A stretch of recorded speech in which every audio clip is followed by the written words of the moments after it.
Hi, it's Mark Moppin with National Real Estate Investors. I'm here today with Jeff Helm, a very experienced real estate investor that's producing some really great results. And I'm excited because he's got a brand new app that he's put together. So would you be willing to tell everybody about it? Yeah, Mark, again, I appreciate the opportunity to see you. Good seeing you. Thank you guys for having me on. So, yeah, I've been doing the real estate investing business for about 5 years, and I've always liked software and tools. I'm kind of a tech guy. And what I was missing, though, is an opportunity to analyze deals 8 different ways from my fingertips right after seeing the property, okay? So I've developed the app called the Helm App to kind of guide you, even though it's my last name, to kind of guide you through how to come up with 8 different offers that you can present to a seller. Well, that's really good. Yeah. So how do I get it? Yeah, exactly. Well, you can go to the Google Play Store, easy enough, or you can go to the Apple iTunes Store, just type in Helm Investment Calculator, and it'll pop up, and you can download it for free and start playing around with the tool. A couple things, if I could elaborate. Yeah, sure. Okay. A couple things about the tool. I mean, one thing that I wanted the ability to do is to be able to, here's a Helm app right now, by the way, is be able to send these offers to the seller. So kind of the idea goes is we have a call with the seller, we get a sense of the motivation level. Mm-hmm. We go to the house, we analyze, maybe what the comps are in the area. I like to use PropStream for that or a tool like that. And then we analyze what the repairs are needed on that property. And then I can from my phone come up with an all cash, wholesale offer. I can give them maybe a land contract offer. And then maybe a sandwich lease option offer. So it kind of gets his gears spinning. Right. I think in this market, it's really nice to be able to present more than just an all cash, low ball offer for. Yeah, I know some of the people I work with, they're giving multiple offers. Yeah. But you're the first one that I've talked to that's created an app that'll produce it. Yeah, and it's really easy. And so what do you think? I mean, going back, you've done a lot of lease options and creating stuff. It's outstanding. I like it. I like it. I'm curious to see it. So you guys download it. Again, go to the Google Play Store, go to the App Store. You can email me any feedback. You can email me through the app or jeff@investwithjeff.co. We just launched it. Okay. So this is the beta test, and I want to get feedback and then make it even better. Now, have you done any videos yet on it? I have, yeah. So below. In the description, we'll put that. In the description is about a 14-minute video of me walking through exactly how the app works, how to use it, how I use it, and gives. Now, is that app on your YouTube channel too? The video. The video, yeah. So if I wanted to go to, hey guys, let's go to his YouTube channel. How do I get there? Oh, just type "Invest with Jeff" into YouTube, and it'll take you right there. Perfect. Thank you for being with us today. Hey guys, Jeff Helm here with the Helm app. So I wanted to shoot this video to walk you through why I created the app, how it works, and what you can do with your real estate investing business with using this app. So first of all, this is the app when you open it up, but I want to jump back over to a Google Sheet. What I originally did is created this 8-option calculator that obviously, from looking at it, is very hard to work with on your phone, and even your computer for that matter if you're at home. And what I want to be able to do is run numbers 8 different ways on properties. So you can't even see it very well here, but I'll show it to you more in the app. But this is where I would look at a wholesale offer, option 1. Option 2 would be a cash offer for me to flip the property, option 2. Option 3 would be for me to do a cash offer for wholesale to buy and hold investors. So this is how I run the numbers as a rental property, where I can wholesale it to buy and hold investors. Option 4 was a land contract interest only. Option 5 was a land contract principal only. Option 6 was a sandwich lease option. Option 7 is a wholesale lease option. Option 8 is subject to a wholesale. Or you could keep it for yourself, right? So there's some different options in here too, right? Subject to wraps and things like that. I have other videos on all these, so I'm not going to go into specifics on how all those different deals work. But what I wanted to show you is I wanted to create an app where I could run the numbers 8 different ways, and then I could email a 3-option letter of intent to the seller. So in tandem, what I do is I use PropStream as well online. So we're going to take a look at this property, 7435 Bramall. It's in Redford, but technically Detroit here in the Michigan area. Oh, it didn't load. So when you open PropStream, and again, I have some other videos on PropStream, and maybe I'll shoot some more because I recently came out with a phone app. So I'll have a link to sign up for PropStream to get a free 7-day trial. So I will have that here at the bottom of this video. But what I like to do is come in here quickly and look at the comps on the property. We can look at public record. We can look at MLS only. I like to look at both, to be honest with you. I mean, in some cases, you just want to look at MLS because that's where majority of the sales are sold. I like to shrink this down to maybe a quarter of a mile and apply it that way. It defaults to 1 mile, but then you get a lot of noise. You get a lot of things. You see there went from 98,000 to an average here of 40,000. So if I just go to MLS just to see, curious if it's any different. So 43,000. So I could use 43,000 is the after repair value, right? The market value of this property. So what I would do is I'd come back in here and I'd hit create deals. And I'm just going to make up a name, but obviously we'd normally put the owner's name, which you can get. Well, you might have their actual name. This is owned by a company, right? JWC Investments. But here you could put that, or you could put, if you know their actual name, because you probably prospected to them somehow with direct mail, you probably have their name. And you'd put their email address. I'm going to use the defaulted email address for mine. And we'll start typing the property in. This will autofill as you start typing it. It should.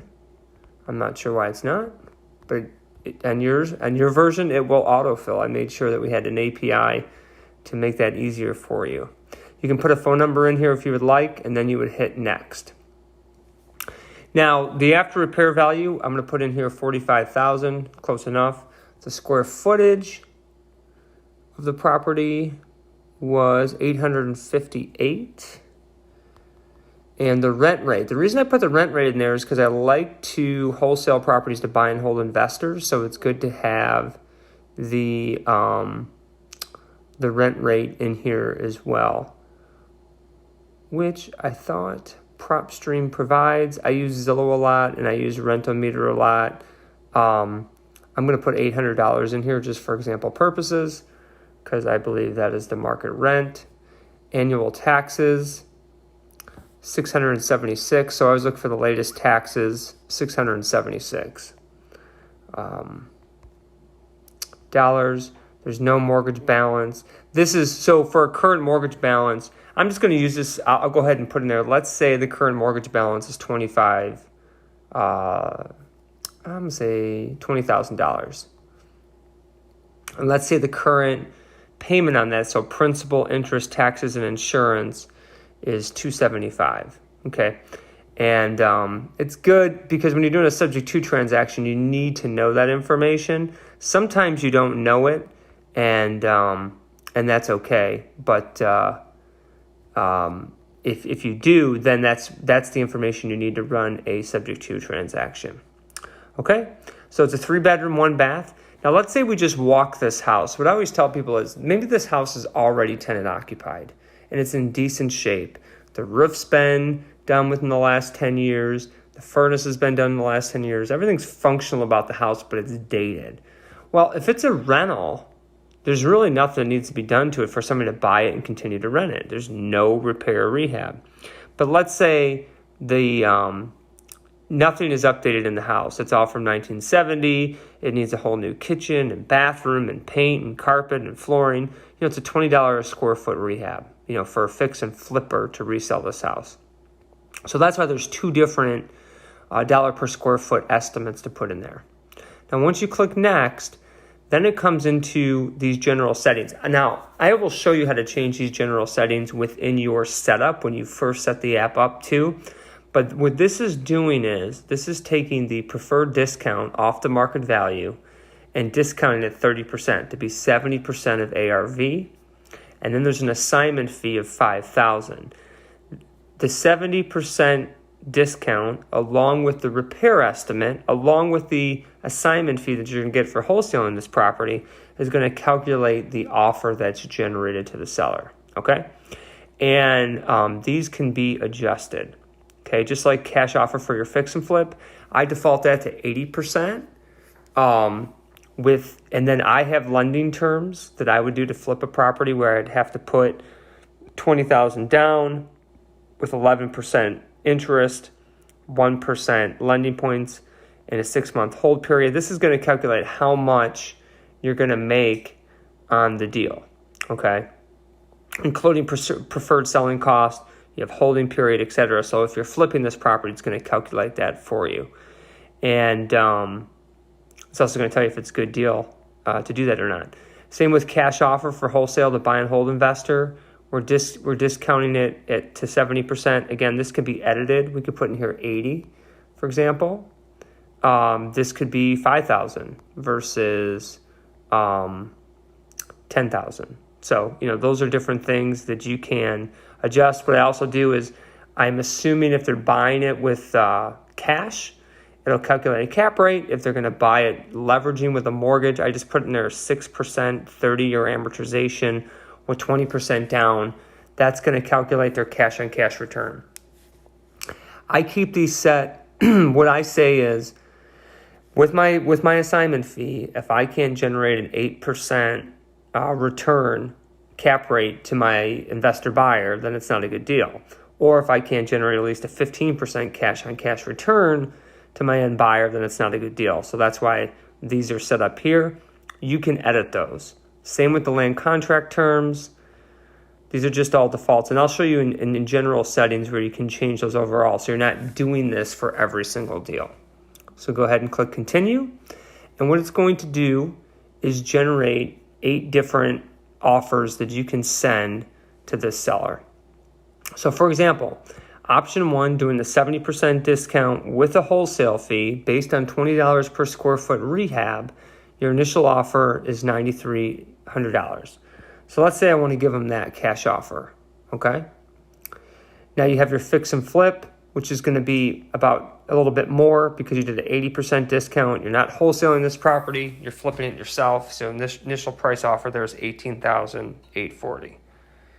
And this is going to show the profit margin and the return on cash investment if you did flip this property and sell it. You'd make $23,000. So it calculates exactly with getting lending on the property, the hold period, what your return on investment would be to flip that property to. That will not go to the seller. I'm just letting you know it calculates that for you. Cash offer for wholesale to buy and hold investor. This is where you can actually go up to $31,000. So it's kind of interesting because maybe you have a conversation with them about pricing while you're walking the house, and they're not going to take $9,340. So one of the options you could do here is do a cash offer that you're going to wholesale to a buy and hold investor. It's discounted at 80%. You have a wholesale fee of $5,000, and you can sell this because you're going to sell this to an investor buyer that's going to get 17.7% cap rate, or if they finance it, which this home's a little bit too low in value to really finance, but 17.7% cash rate is really, really good. So I'm thinking I'm going to give them that offer at $31,000, and then I'm going to give them a land contract offer, maybe a land contract offer, principal only. Again, I can wholesale this for $5,000, and I'm offering them a little bit more, $38,250. That's price to seller, so higher than my cash offer, and it creates great returns. See, these are in green. If it wasn't great returns, they would be in red. But this is something that you can offer to an end investor buyer. And last but not least, maybe decide to give them a lease option offer as well, because that way. And I'll show you in the letter of intent that's created, there's some pros and cons from the seller's perspective on selling a land contract versus doing a sandwich lease option. So I clicked on 3 different options there. Now I'm going to generate the proposal. Now this is the letter of intent that's going to be sent to John Smith and to his email. It's going to be dated. It's going to have your name and business address. It's going to have the address of the property. It's going to have some general information. Hey, after discussing and seeing the property, here's 3 offers that I'm able to make. And what it's going to do is break down the 3 different offers there. So again, option 1 was that cash offer at $31,000.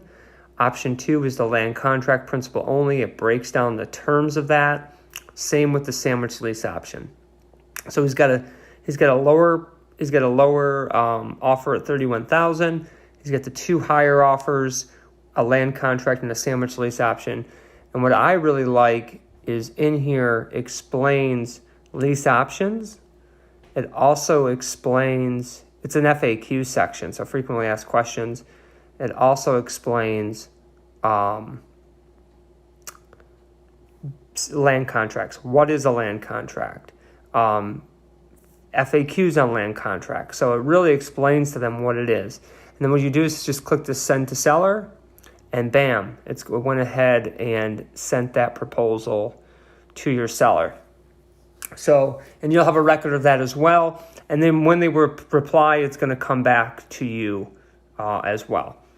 Now, if you click here under My Deals, that property is now shown up here. So I've done a lot of different deal evaluations, but if you come down here, you can go ahead and click on this. It's going to pop back up, and you can re-send a proposal. Let's say they wanted to change something. You can come in here and change anything. You can click on general settings. Let's say, hey, I'm good at $33,000 cash offer. We can come in here and adjust it and resend the letter of intent. If you click on here with view details. If you click on the view details link, it will drop down and show you what you had sent, or what all the options are for you, and you can review them this way with just text. Okay? Now let me show you something here too in general settings, under clicking on settings and general settings. This is where you can change all your defaults. So let's say you want your preferred assignment fee to be $10,000. You can change that in here. So now every time you generate a new one, it's going to be at $10,000. Now let's say for your flips, you want this at 75 versus 80% discount off ARV, okay? Or any of these parameters. Let's say you have lending terms at 0 points and 12%. So now, because you get a lender lined up, so now you can have it. If you want a preferred hold period of 5 months versus 6 months, again, that'll factor your holding cost. And then if you want to change what your profit margin, maybe you want it to be 25% before you get a green light that's a deal to fix and flip, or it's based on that. So these are just where you change all the general settings in here as well. Okay. So, for anything, so, the subject twos, I always default to giving them $5,000 to do a subject to transaction. That can be changed. Preferred number of years on a lease option. Maybe rather than 5, it's 3 years, So all those things can be changed in here and customized for you as well. So go ahead and play around with this tool. Provide me some feedback. I think it's really cool. I think it's really slick. Again, I work it in tandem with PropStream. Just to pull up comps and stuff like that on the fly. You can do this ideally from your car after you meet with the seller, and then go ahead and run the analysis, send him the LOI. You can make sure he receives it before you leave the house, and at least he has that, and hopefully he signs. Now what I do is once they do sign or select an option to go with, I would follow up with a formal purchase agreement. But anyways, this gives you an idea to leave something with the seller digitally. They can think it over. And as we all know, follow-up is the key in this business. Maybe a couple months down the road, they do a deal with you. Let me know if you have any questions. Take care.